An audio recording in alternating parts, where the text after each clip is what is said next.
Today on Driving Television, we have a first look at 7 new or redesigned Chrysler and Dodge products. They include the Grand Caravan, Avenger, Charger, Durango, and Challenger, and a whole lot more.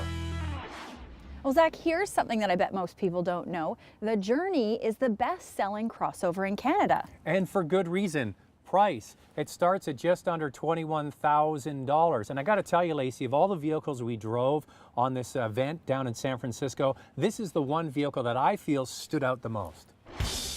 You can go back and look at our review when the Journey first came out. Nice idea, but the interior looked very cheap. Not now. The interior has been totally redone with a design that's very upscale. The V6 model comes equipped with an 8.4-inch media center that will eventually migrate into all other products. It's colorful, easy to use, and large. The rest of the interior is what one might expect in an entry-level luxury car.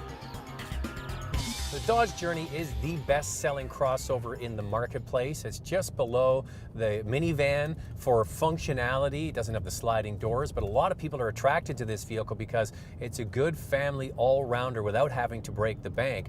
The problem with the previous model, the 2010, is that the inside fell so short of what was available in the marketplace. You really paid less for the vehicle and you got less. Now, with the upgrades to this interior, you're paying relatively the same amount of money, but the improvements are so vast on the inside. Beautiful fit and finish in here, on par if not better than anything in the marketplace. Not only that, if you go for the V6 option, now this vehicle is standard with the 3.6 liter. It's got amazing power. It's matched to a 6-speed automatic gearbox, so you're getting more power, greater efficiency, and you get a more drivable unit.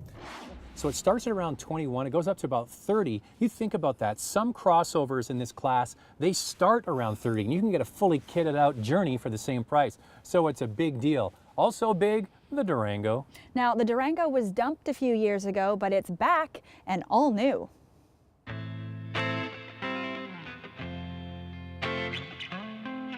The same level of refinement and design that went into the Jeep Grand Cherokee interior is showcased in the Durango, featuring soft touch materials and a classy style.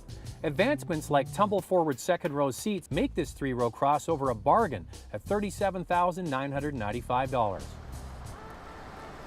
It's worthwhile going onto the website and looking for the review we did of the Jeep Grand Cherokee, because Lacey and I just raved about that vehicle, how good it is, how well put together it is. The interior is so much better than anything we've seen from the Chrysler Group. And now they've taken that same platform, they've elongated it, and it now is the Dodge Durango, a full-size crossover slash SUV that has capability of towing, comes with 2 engines. You get the Hemi, of course, and you get the new 3.6 liter V6, the same driveline that's in the new Jeep Grand Cherokee. So everything that you get with the Jeep Grand Cherokee, you now get in a bigger package.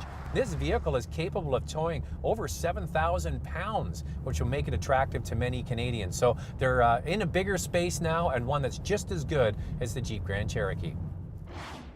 I have to say, the Durango has never looked better. And you know what? I think it fights in a few different classes. First of all, it competes with other full-size crossovers like the Ford Flex and the Chevy Traverse. It competes with full-size truck-based SUVs on towing, and I believe it also competes with luxury vehicles for that beautiful-looking interior. So what, Lacey, we're going to do now is charge on. Let me guess, Zach, the Charger.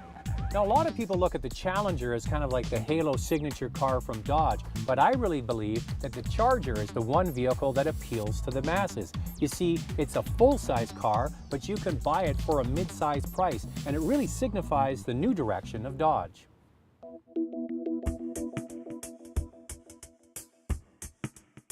The exterior has been totally reworked, and it looks fantastic from all angles, especially the rear full-width taillight.